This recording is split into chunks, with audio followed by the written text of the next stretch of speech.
నమస్తే welcome to YNC news నేను తరంగిణి ముందుగా బులెటిన్ హెడ్లైన్స్ చూద్దాం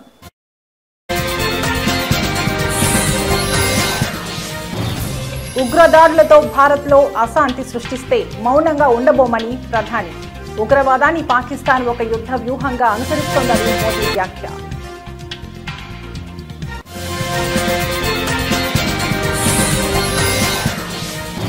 వైసీపీ మాజీ ఎమ్మెల్యే ఆర్కేపై సిఐడి కేసు నమోదు మంగళగిరిలోని టీడీపీ ప్రధాన కార్యాలయంపై దాడి కేసు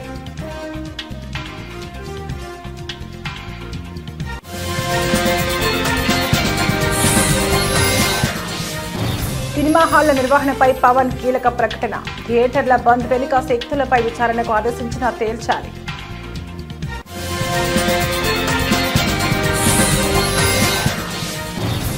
విజయనగరం పేలుళ్ల కుట్ర కేసు 5వ రోజు పోలీస్ కస్టడీలో సిరాజ్ సమీర్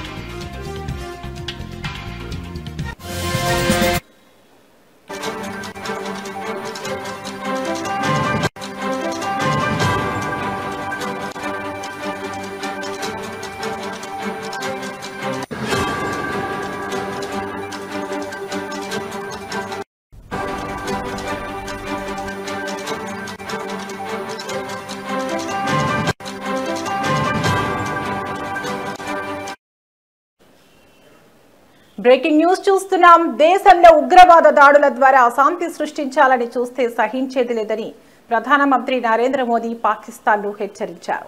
దేశ తొలి హోంమంత్రి సర్దార్ వల్లభాయ్ పటేల్ సూచనలను నాటి పాలకులు పెడచెవిన పెట్టడం వల్లే గత 76 ఏళ్లుగా దేశం ఉగ్రవాద సమస్యను ఎదుర్కొంటోందని ఆవేదన వ్యక్తం చేశారు. 2 రోజుల గుజరాత్ పర్యటనలో భాగంగా మంగళవారం నాడు పలు అభివృద్ధి కార్యక్రమాలను ప్రారంభించిన అనంతరం నిర్వహించిన సభలో ప్రధాని ఈ వ్యాఖ్యలు చేశారు. ఈ సందర్భంగా ఆపరేషన్ సింధూర్ గురించి కూడా ప్రస్తావించారు.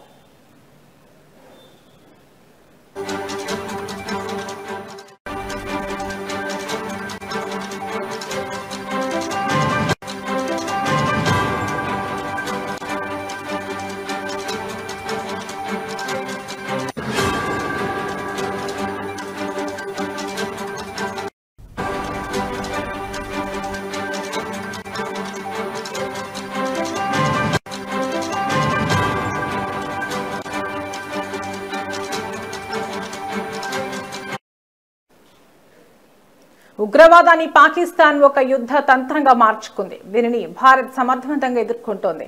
పాకిస్తాన్లో ఉగ్రవాదుల అంత్యక్రియలకు ఆ దేశ ప్రభుత్వ అధికారులు హాజరై ప్రభుత్వ లాంఛనాలతో నిర్వహించారు. వారి సైన్యం కూడా ఉగ్రవాదులకు సెల్యూట్ చేసింది. ఇది ఉగ్రవాదం కేవలం పరోక్ష యుద్ధం కాదని పాకిస్తాన్ అనుసరిస్తున్న యుద్ధ వ్యూహమని స్పష్టం చేస్తోంది. దీనికి తగిన రీతిలోనే భారత్ స్పందిస్తుంది అని మోదీ అన్నారు.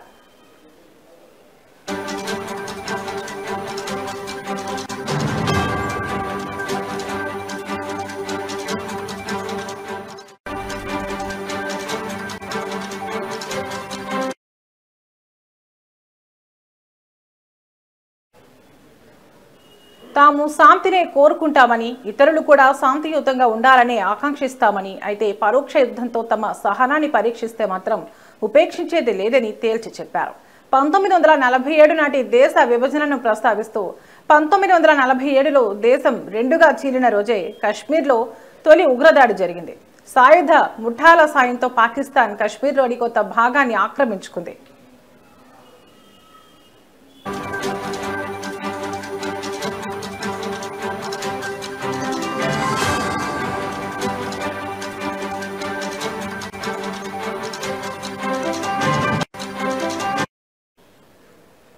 ఆనాడు ఉగ్రవాదులను ఏరివేసి ఆక్రమిత కశ్మీర్ను తిరిగి స్వాధీనం చేసుకోవాలని సర్దార్ వల్లభాయ్ పటేల్ ఇచ్చిన సలహాను పాటించి ఉంటే దేశంలో ఈ ఉగ్రదాడుల పరంపర కొనసాగేది కాదు. కానీ అప్పటి ప్రభుత్వ పెద్దలు ఆ సూచనను పట్టించుకోలేదు అని ప్రధాని విమర్శించారు. అప్పటి నుంచి పర్యాటకులు, యాత్రికులు, సామాన్య పౌరులే లక్ష్యంగా దాడులు జరుగుతున్నాయని, ఇటీవల పహల్గామ్లో జరిగిన ఘటనే దీనికి నిదర్శనమని అన్నారు.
బులెటిన్ లో మరో బ్రేకింగ్ న్యూస్ చూస్తున్నాం. మంగళగిరి మాజీ ఎమ్మెల్యే వైసీపీ నేత ఆళ్ల రామకృష్ణారెడ్డిపై ఆంధ్రప్రదేశ్ సిఐడి అధికారులు కేసు నమోదు చేశారు.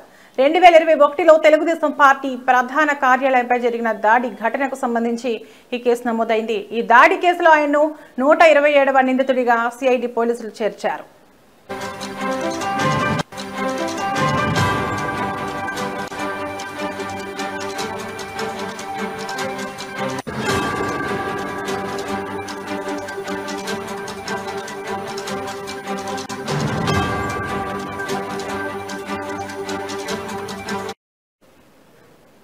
ఇక వివరాల్లోకి వెళితే గత వైసీపీ ప్రభుత్వ హయాంలో 2021 అక్టోబర్ 19న మంగళగిరిలోని టీడీపీ కేంద్ర కార్యాలయంపై కొందరు దుండగులు దాడికి పాల్పడ్డారు. ఈ ఘటన అప్పట్లో తీవ్ర కలకలం రేపింది. అయితే రాష్ట్రంలో ప్రభుత్వం మారిన తర్వాత ఈ దాడి కేసును కూటమి ప్రభుత్వం సిఐడికి అప్పగించింది. ఈ కేసు విచారణను సిఐడి వేగవంతం చేసింది. ఈ కేసులో ఇప్పటికే వైసీపీ మాజీ ఎంపీ నందిగం సురేష్ అరెస్ట్ అయ్యారు.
గత కొద్ది రోజులుగా టాలీవుడ్ సినిమా ఇండస్ట్రీలో సింగిల్ స్క్రీన్ థియేటర్ల నిర్వహణ విషయంలో వివాదం నెలకొన్న విషయం తెలిసిందే.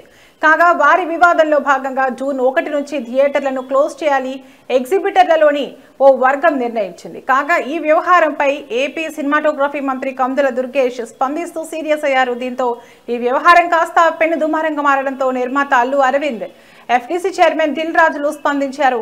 కేవలం పవన్ కళ్యాణ్ హరిహర వీరమల్లు సినిమా సమయంలోనే థియేటర్ల బంద్కు పిలుపునివ్వడంపై మంత్రి అనుమానం వ్యక్తం చేశారు. అలాగే ఇందులో ఏదో కుట్ర కోణం ఉందని, ఈ వివాదం వెనుక ఉన్న వారెవరో తేల్చాలని హోంశాఖకు మంత్రి ఆదేశాలు జారీ చేసిన విషయం తెలిసిందే.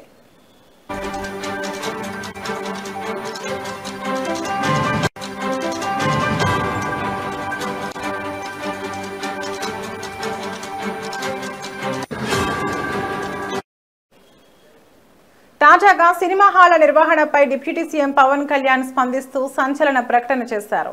సినిమా హాల్స్ బంద్ నిర్ణయం వెనుక ఉన్న శక్తులేమిటో తేల్చాలని ఆదేశించారు. అలాగే ఈ కుట్ర వెనుక జనసేన నాయకులు ఉన్న చర్యలకు వెనకడుగు వేయవద్దని పవన్ కళ్యాణ్ తెలిపారు. అలాగే రాష్ట్రంలో సినిమా హాళ్ల నిర్వహణ పగడ్బందీగా ఉండాలని, థియేటర్లలో ఆహార పానీయాల నాణ్యత, ధరలపై నియంత్రణపై సినిమాటోగ్రఫీ శాఖ సమన్వయం చేస్తుందని డిప్యూటీ సీఎం ప్రకటించారు. అలాగే ఇకపై రాష్ట్రంలో విడుదలయ్యే సినిమాల టికెట్ ధరలు పెంచుకోవాలంటే ఇకపై కేవలం ఫిలిం ఛాంబర్ ద్వారానే ప్రభుత్వాన్ని సంప్రదించాలని, ఇది తాను నటించిన హరిహర వీరమల్లు సినిమాకు కూడా వర్తిస్తుందని డిప్యూటీ సీఎం పవన్ కళ్యాణ్ ఆదేశించారు.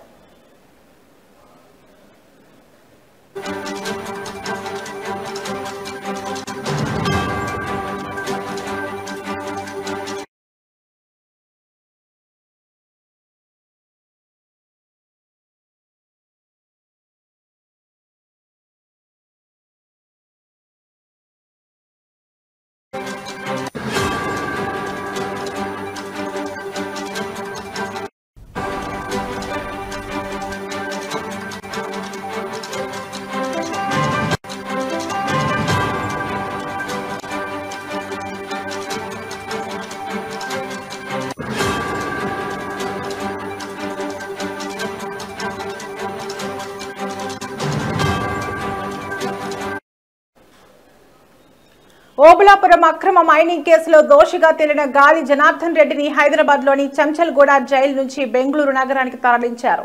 బెంగళూరులో ఆయనపై పలు కేసుల విచారణలో ఉన్న నేపథ్యంలో అక్కడి పోలీసులు పీటీ వారెంట్ ఆధారంగా ఆయన్ను అదుపులోకి తీసుకుని బెంగళూరుకు తీసుకువెళ్లారు.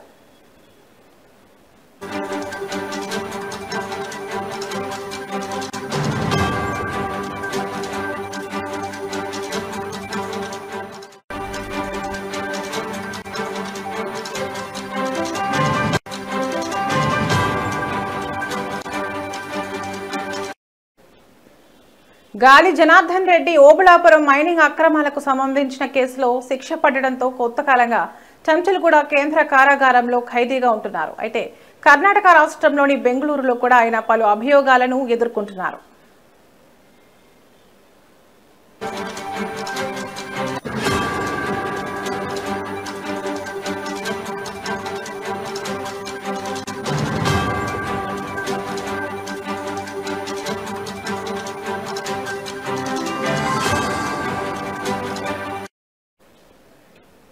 ఈ క్రమంలోనే అక్కడి కోర్టు జారీ చేసిన పీటీ వారెంట్తో బెంగళూరు పోలీసులు చంచల్గూడ జైలు అధికారులను సంప్రదించారు.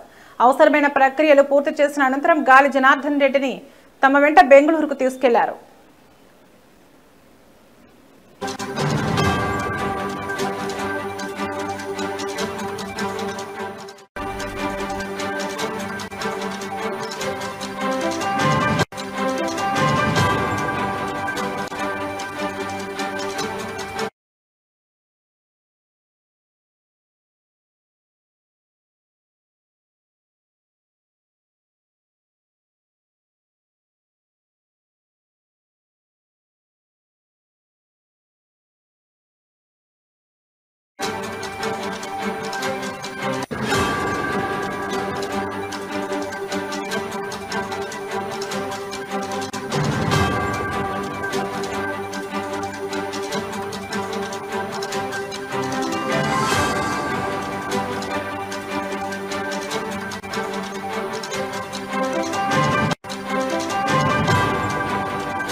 Breaking news.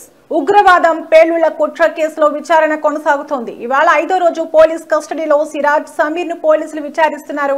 మరో 20 మంది సభ్యులు ఉన్నట్లు ధృవీకరించిన సిరాజ్ సమీర్ ఆ 20 మంది పేర్లు తెలిసినా వారు ఎక్కడున్నారనేది చెప్పడం లేదు. ఆ 20 మంది కోసం తెలంగాణ పోలీసులు వేట మొదలుపెట్టారు. సిరాజ్ అరెస్టు తర్వాత విజయనగరంలో అదృశ్యమైన వారు ఎవరు, హైదరాబాద్ లో సమీర్ ఇంట్లో సమావేశమైన వారు ఇప్పుడు ఎక్కడా అనే వివరాలను పోలీసులు సేకరిస్తున్నారు.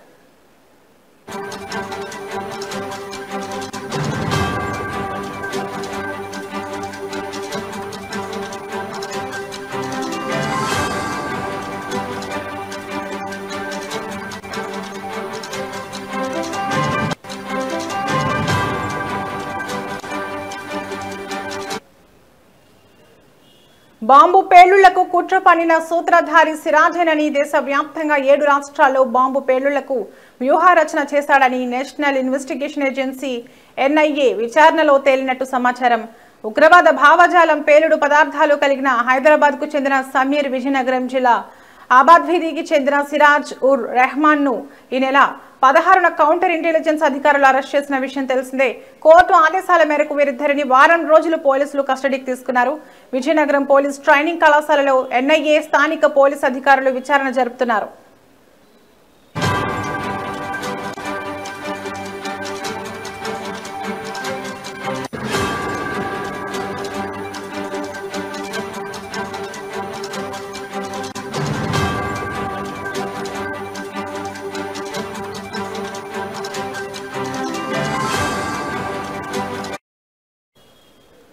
గత 3 రోజులుగా నోరు విప్పని సమీర్ సోమవారం పలు విషయాలు బహిర్గతం చేసినట్లు సమాచారం.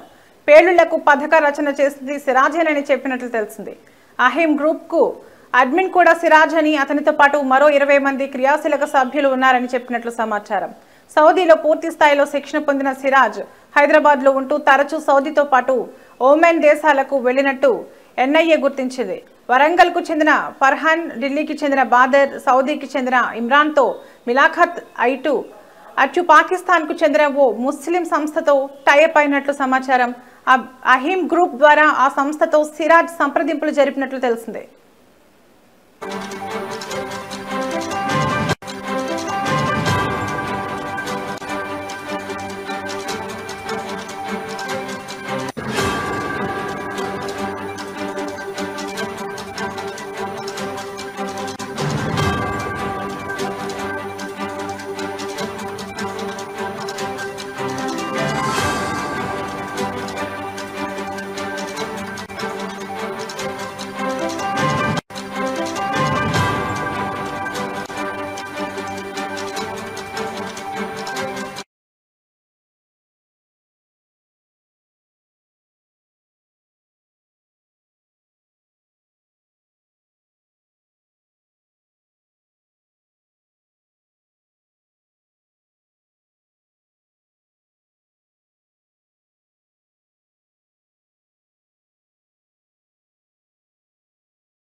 నవభారత నిర్మాత జవహర్ లాల్ నెహ్రూ అని AICC member PCC general secretary Mallipudi Sriramachandramurthy Kakinada city అధ్యక్షుడు చెక్క నూకరాజు పేర్కొన్నారు. కాకినాడ జిల్లాలో కాంగ్రెస్ కార్యాలయంలో మాజీ ప్రధాని నెహ్రూ 62వ వర్ధంతిని నిర్వహించారు. ఈ సందర్భంగా వారు మాట్లాడారు. 17 సంవత్సరాలు దేశ ప్రధానిగా ప్రజాస్వామ్య, లౌకిక, సామ్యవాద పరిరక్షణ కోసం నెహ్రూ కృషి చేశారన్నారు. నవభారత నిర్మాతగా, పంచశీల ప్రబోధకుడిగా, అలినోద్యమ పితామహుడిగా, పంచవర్ష ప్రణాళికల ప్రాణదాతగా చరిత్ర సృష్టించాడన్నారు.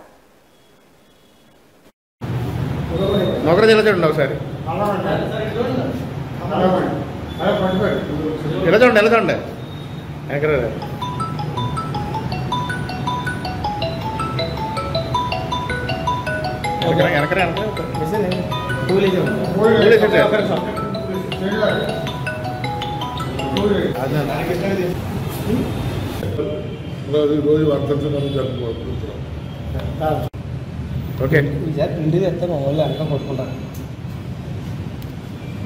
ఈరోజు శ్రీ జవహర్లాల్ నెహ్రూ గారి 61వ వర్ధంతి సందర్భంగా వారు మన దేశానికి చేసిన సేవలు గుర్తించుకోవాల్సింది ఎంతకైనా అవసరం. కాంగ్రెస్ పార్టీ స్వాతంత్ర యోధుడు మహాత్మా గాంధీ గారి ప్రియ శిష్యుడు చాచా నెహ్రూ గారు. చాచా నెహ్రూగా ఏపీ రాష్ట్ర మాజీ సీఎం వైఎస్ జగన్ గత ప్రభుత్వంలో ప్రవేశపెట్టిన ఇంటింటికి రేషన్ పథకాన్ని ఇప్పటి కూటమి ప్రభుత్వం నిర్వీర్యం చేసిందని డాక్టర్ బిఆర్ అంబేద్కర్ కోనసీమ జిల్లా ఎండియు వెహికల్ ఆపరేటర్స్ హెల్పర్స్ నిరసన తెలిపారు. ఇంటింటికి రేషన్ పథకం నిర్వీర్యం వల్ల ఆంధ్రప్రదేశ్ రాష్ట్రంలో సుమారు 9,600 కుటుంబాలు రోడ్డున పడ్డాయని ఆరోపించారు. ఈ కార్యక్రమానికి మద్దతుగా జిల్లా అధ్యక్షులు చిర్ల జగ్గిరెడ్డి పాల్గొన్నారు. అనంతరం ఎండియు వెహికల్ ఆపరేటర్స్ తో కలిసి అంబేద్కర్ కోనసీమ జిల్లా కలెక్టర్ వినతి పత్రం అందజేశారు.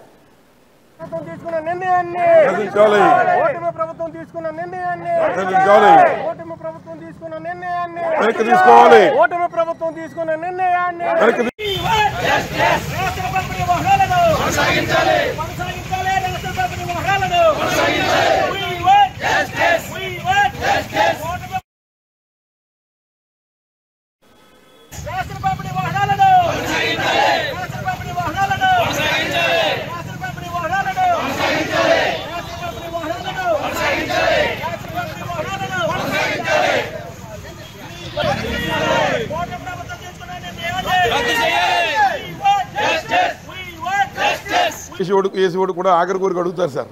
ఈ ప్రభుత్వంలో ఉరిశిక్ష చేసేవాడికి ఆఖరి కోరిక అడుగుతారు. అలాగే ఎండియూ డీలర్స్కి తగినంత సమయం ఇవ్వకుండా, సర్వీసెస్ బాగున్నాయని చేయకుండా శాంతియుతంగా వారి యొక్క విషయాన్ని మీ దృష్టిలో మీరు వింటారు కనుక మీకు ఇచ్చి వెళ్ళే విధంగా మొత్తం డీలర్స్ అందరూ వచ్చారు సార్. నాగర్ కర్నూలు జిల్లా కేంద్రంలో ఓ ప్రైవేట్ హాల్లో భారత్ ముక్తి మోర్చా అంబేద్కర్ జాతర కమిటీ ఆధ్వర్యంలో మాతా రమాబాయి 90వ వర్ధంతిని నిర్వహించారు. ఈ కార్యక్రమంలో ముఖ్య అతిథిగా ఎంపీ పార్లమెంట్ ఇన్ఛార్జ్ గడ్డం విజయ్ హాజరయ్యారు. ఈ సందర్భంగా అణగారిన వర్గాల కోసం డాక్టర్ బిఆర్ అంబేద్కర్ చేసిన పోరాటంలో ఆయనకు అండగా నిలిచి తన జీవితాన్ని వెచ్చించి సమాజ సేవలో తనను తాను నిమగ్నం కావడంలో రమాబాయి తన భర్త సామాజిక సంస్కరణల లక్ష్యాలను నెరవేర్చడానికి అంకిత భావంతో మద్దతు ఇచ్చారని కొనియాడారు. తన జీవితం త్యాగం చేస్తూ తన భర్తకు సహాయం చేయడానికి, తనను తాను త్యాగం చేయడానికి సిద్ధపడ్డారన్నారు. ఏజ్లోనే ఆయనకు వివాహం కావడం జరిగింది. నాటి నుండి ఆమె చనిపోయేంత వరకు, రమాబాయి గారు చనిపోయేంత వరకు అంబేద్కర్ గారికి సహచరిగా ఉండుకుంటూ ఆమె చేసినటువంటి త్యాగము, ఆ రోజు అంబేద్కర్ గారికి ఇక్కడ పై చదువులకు పోయినా, ఏటికి పోయినా, ఎక్కడ పోయినా ఆమె నిరంతరం ఆయన యొక్క ఆశయ సాధన కోసం ఉన్నటువంటి గొప్ప త్యాగమూర్తి ఆమె రమాబాయి గారు.